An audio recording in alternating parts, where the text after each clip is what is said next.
750 tons of fuel. It's just, this unbelievable amount sitting there in the warehouse, highly explosive.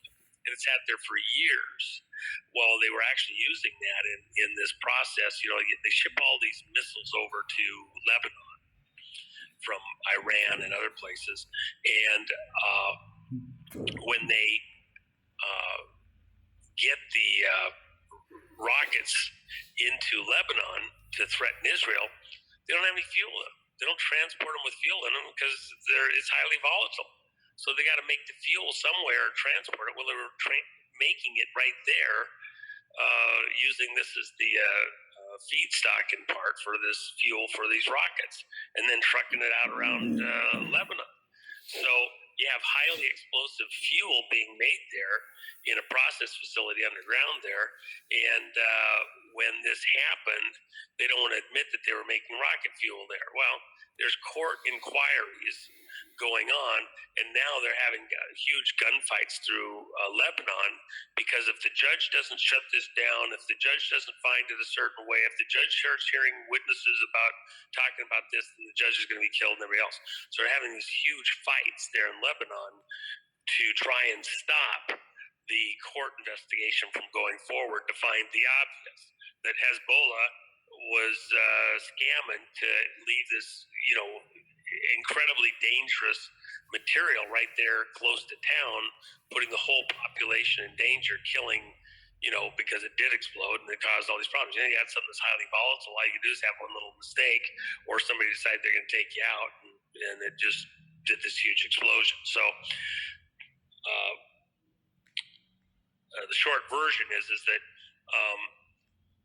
you have a crisis there that could wind up, build out, get bigger, and we could have some kind of a huge crisis. Maybe it's not Taiwan. Maybe it's Hezbollah deciding to launch rockets on Israel. But so this event, this Cuban Missile Crisis type of event, or a couple of different events that are tied somehow together, yeah. So the White Hats are purposely waiting on that time? No, it's not that we're waiting. These are just things that go with the territory. Okay. This whole thing is maturing and coming to a head right now. So these are events that are expected. Yes, and look, at some level, I kidded about it the other day, but you ever had a pimple and that sucker's down too deep and you can push on it, but it's just not going to pop? Then all of a sudden it ripens up, take a hot bath or whatever, and that thing comes to the surface and bam, it can pop right down, right? Side of your neck. Yeah. So at the end of the day, I'm just telling you that there's enough pus somewhere that histamine or whatever that's ready to come to the surface. And by the way, and it's reality, if you get out in the sun or you take a hot bath, whatever, it's the heat, right? Well, in this heated up moment we're in historically right now, it's bringing a lot of stuff to the surface. This is Red October, and all these things are coming to a head at the same time. You got economic issues going on. We third quarter reporting for a lot of corporations, because they changed the rules, let some stuff get pushed off a little bit. They're not giving, really full disclosure on where we're at economically. No, economics are great. Double down on your investing in the markets. Inflation is higher, but that's the sign of a healthy economy. That's one of the funniest things I saw the other day. Yeah. So, they're saying that inflation is a sign of a heated economy. It's this most robust economy in years. Oh, okay. I was just over. In fact, for if anybody's missing their 10-pack of signed books, I had a bunch I had to do. In fact, I sign them in a lot of places. So I don't just sign the books in one place, but I was over at the printer and they're out of paper. They're trying to find paper for another project that I have, but I'll sign them in a bunch of places in there. And when I sign books, I don't sign them just one place. I sign them a bunch of places for fun. But the point is, they don't have paper. I got this big project that we're trying to get done, and they don't have paper to do the project right now for the third edition. Oh, wow. And so we're trying to source paper. It's the same in Why other is that? Is industries. that the cargo ships? Is it well, actually, we got plenty of material to make paper with here. They don't have some of the resources to finish paper printing because apparently they were having some kind of an issue with chemical or something that they needed that wasn't getting trucked or whatever. It's so there's a paper shortage, but it's not because you don't have enough trees to make paper. Right. I mean, well, does that have to do with the cargo ships on the coast? I mean, yeah. I mean, this is an artificial, engineered, perfect storm that they're creating. Am I right in saying that? Well, somebody's creating it. It's not, we have plenty of people and resources and everything else to move cargo. We got the best shipping docks in the world here, but but they're being told not to port. Yeah, there's all sorts of. Yeah, I mean, we're all hearing the same reports, so you can blame it on different things. But what's really happening? That's what I'm saying with Red October. All this stuff is coming to a head at the same exact moment, in this same narrow space of time, and we're being backed up against the sea. That's kind of what Rosanna and I were talking about the other day. All of these things are coming to a head. It's like one interesting thing when the people of Israel, they're being led by a pillar of fire by night and a cloud by day, and it's God himself. Everybody says Moses took. No, Moses was following the direction of God himself. He gave them this miraculous cloud of protection. And, out there in the hot desert, they put the cloud out there to protect them from roasting to death. And then the pillar by night to keep the snakes and the bugs away from where the camp was and provide them some level of protection. God's hand leading them out of slavery. And he didn't take them a direct route to the promised land. They weren't ready, but if they'd gone straight from downtown Egypt to go over to the Red Sea, the straight path out to the Red Sea would take them past all these armed locations where they had fortresses that were part where the Egyptian army was at, and then through an area where the early Palestinians were at that would have been, just raised all sorts of caves. So God takes them. It says, the long way around by the desert road. And out to deserted road, out to the edge of the Red Sea or the Reed Sea. And there was a reason it was called the Reed Sea is because it was shallow in a lot of places, and you had all these reeds there, and so you'd see a sea of green reeds, and then the open water further out. And so they would travel that way and then up. And so it was this long way around. Well, as they're going around this long way, at a certain point, as Pharaoh was starting to head towards them, because they changed their mind. When the Israelis, the nation of Israel, left Egypt, it was after this plague where all the firstborn died in Egypt. So it was just devastating. And then the people were so pissed off because they knew that God himself was plaguing Egypt, as last of a bunch of plagues, that they just wanted the nation of Israel gone, the slaves gone, send them away. So they had to literally pay off the Israelites, and they gave them all their treasure, this armament, anything to get them to leave. And from some people's way of saying it, it was all of the reparations for the years they were slaves. They actually got paid for the years they were slaves, got it restored to them. And so they have all this treasure, and they leave Egypt having gotten paid by the Egyptians, just leave. So they leave with all this treasure, and they're going out around and then circling back up beside the sea, the long way around. And because they're not prepared to go to war with the Palestinians or to walk right. They got scared around the Egyptians. There's still a lot of animosity. But Pharaoh thinks again. He's had time to think on it. People are starting to get fussed because we gave them everything. Now they got all that stuff out there. We need to go take it back. So as they're walking along, Pharaoh heads out with his chariots and decides he's going to go take them on, and then all the support people. And you have to picture the people of Israel were probably at that time about 2.5 million. It's been discussed lots of different places. So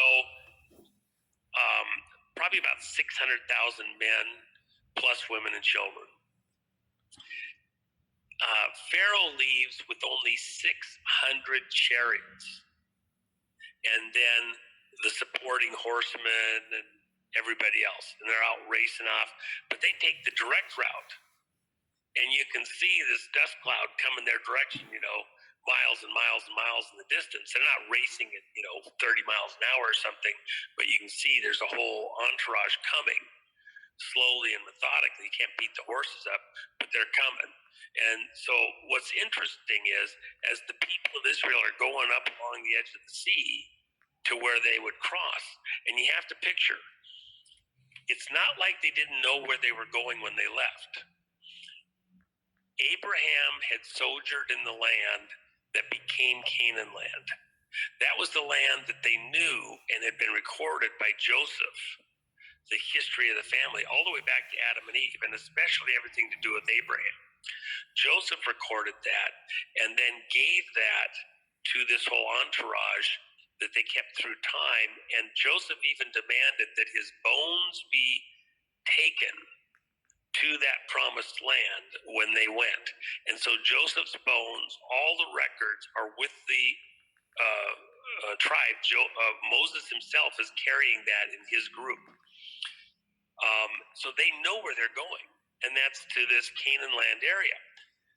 And it's right over there. It's on the other side of the river.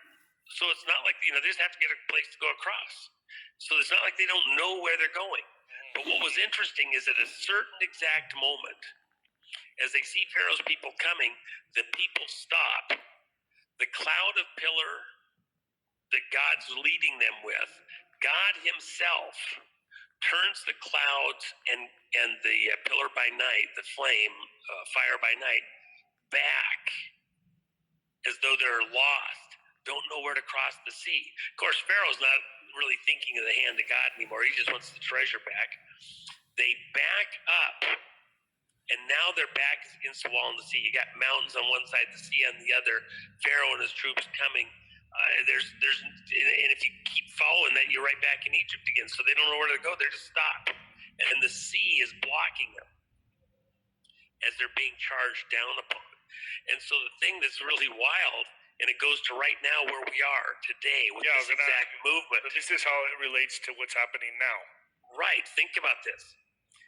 As you see the troops are bearing down, these chariots, the way they would attack, it's like a chainsaw. You only have 600 chariots. You got 600,000 men and all the women and children behind it. And imagine the dangers coming at you. What happens to everybody? They back up tighter and tighter, start compressing tighter and tighter. They're scared to death. And they're moving in closer. Yeah, we had 6 feet of separation. We had 20 a few minutes ago. Now we're down to a foot. Now we're rubbing shoulders. They're getting more condensed. They're scared to death. And all they can do is look at the chariots bearing down on them. And now the chariots are getting closer. And pretty soon they're going to start breaking into a run to attack. Well, when they back up, it egged on Pharaoh and his troops. It sucked them in. They thought they were going to have to go find Moses' people further up the river. So they were moving ahead to attack them where they were going. They weren't just aiming at them where they were at. They were aiming at where they were going to be as they continued on their journey. Because this, you're covering tens and tens and tens of miles. But you can see these distances in this terrain. And you got spotters out ahead. So then, when Moses' troop, when God moved them backwards to where they were suddenly locked in, it looked to Pharaoh and his troops like they were lost, didn't know where they were going, they were afraid, they weren't going where it was going to be shallower. They just made a move that makes it even easier underhanded pitch to just wipe them out, get all your stuff back. And when the chariots come in and do their attack in this era, they wouldn't just dive straight into the crowd, because they get bogged down on all the people they trample, they'd be stopped dead. And now all of a sudden the chariot isn't as effective as it was. So the chariots would come in like circular moves, like a right. chainsaw or a bandsaw, and they would cut a whole group out, and other chariots would come in behind, and the people couldn't defend themselves as they just raced through them. So they cut out large swaths of the people and then come back out, and then fresh horses would come out and cut out large swaths of people. So a 600 chariot force, well marshaled, knowing what they're doing, could kill thousands and thousands and thousands. And even though you have way more people, the ability to defend yourself is going to be just very, very hard against these armored heavy chariots. They're like this light tank. They could have wiped them out to the last man, woman, and child and made it. That's why Pharaoh felt so confident. But here's the trick, and it applies to right now. The people were fixated on the chariots. They cried out to Moses. They accused Moses of being on Pharaoh's team. Remember, Moses was raised in Pharaoh's court. The allegation is that Moses and Pharaoh were raised as brothers. So when Moses, who had been raised in Pharaoh's court, knew all their tricks, for example, the first trick that the priests, when Moses first presented him to Pharaoh and said, God told me to come here and tell you to let his people go. Pharaoh said, well, who sent you? And then what power do you have, your God have, that ours don't have? And he had his priests throw down their staves, and they turned into snakes. Then Moses throws his staff down, and remember, this is a trick that they learned when they were growing up. Moses knew this trick.